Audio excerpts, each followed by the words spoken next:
Ja, ich danke auch für die Einladung, meine Damen und Herren. Stadt für alle. Thank you very much for inviting me here.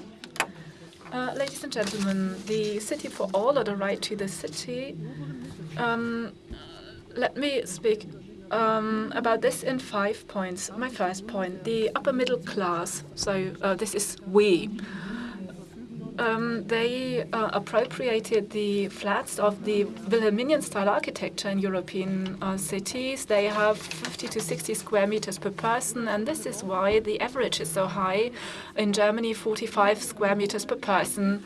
Or a joint building venture is founded, which builds buildings in the last empty gaps between the buildings of the Wilhelminian-style architecture. And so the appropriation of the European plot structure on an ownership basis as the new city of the bourgeoisie. The middle classes are able to compete on the market. They do not need our support, neither in architectural terms nor in socio-political terms. The lower social classes are not able to do that. So in the next 10 minutes, ladies and gentlemen, imagine a completely different life. Imagine that you have 1,000 euros per month at your disposal and that you are looking for a flat in the inner part of Berlin. If you're lucky, you might find one, but this would mean that you will have to pay about 50% of your net income for living, for housing, because the level of the renting prices in Berlin will still increase. This is the reality of the lower middle classes that are threatened by poverty. The lower middle classes will find a flat that is affordable for them, but they will not have the possibility to really participate in the life of the city anymore. So we need a strategy for the production of flats and housing for the subsistence level. My second point, 1,000 euros per month are the limit to poverty. Those who have less are already poor. It corresponds to about 60% of the German average income, and 1,600 euros is the average income, and between these two values is the threshold for being at risk of poverty. The minimum wage, if you work 120 hours per month and get 8.50 euros per hour, you earn about 1,350 euros per month. And the net income will then be about 1,100 euros. But the low income is only one criteria of poverty. Material deprivation, like irregular warm meals and a low labor participation, are other aspects. And there is a lot of disputes in politics and society. Because the EU and the federal government take the threshold for being at risk of poverty as the baseline, which leads to 16 million or 20% of people who are at risk of being poor in Germany. Conservative politicians and researchers have a different opinion. They only count 8 million or 10% of poverty in the population. So whom are we talking about? It is a large heterogeneous group of at least 8 million people who have no professional training or have not completed that training, who study, who have just entered the labor market, who are low-income workers, long-time unemployed, self-employed people, single parents, families with many children, or people who live in the streets. So a large group, heterogeneous group of the lower classes with different life expectancies and lifestyles who all have the same problem. They cannot find a housing which is affordable for their income situation.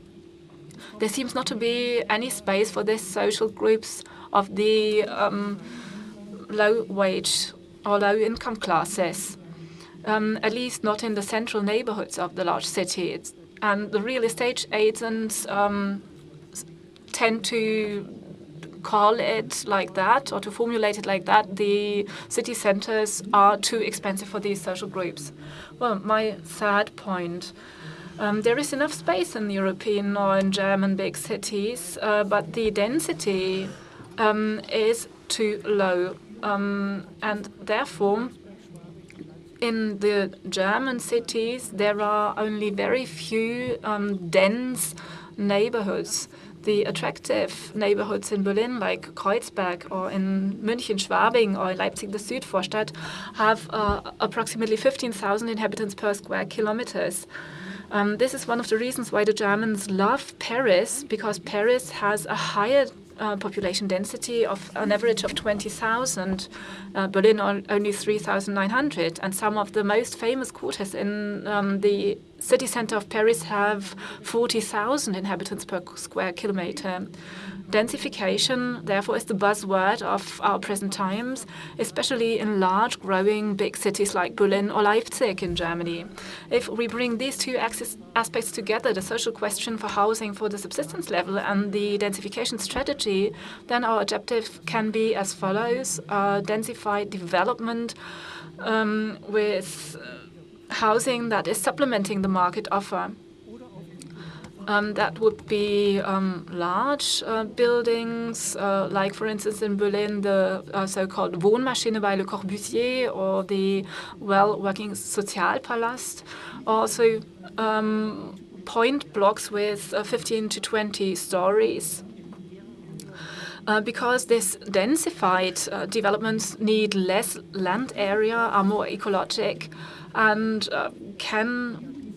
this means that urban typologies can be realized that have a certain mass effect.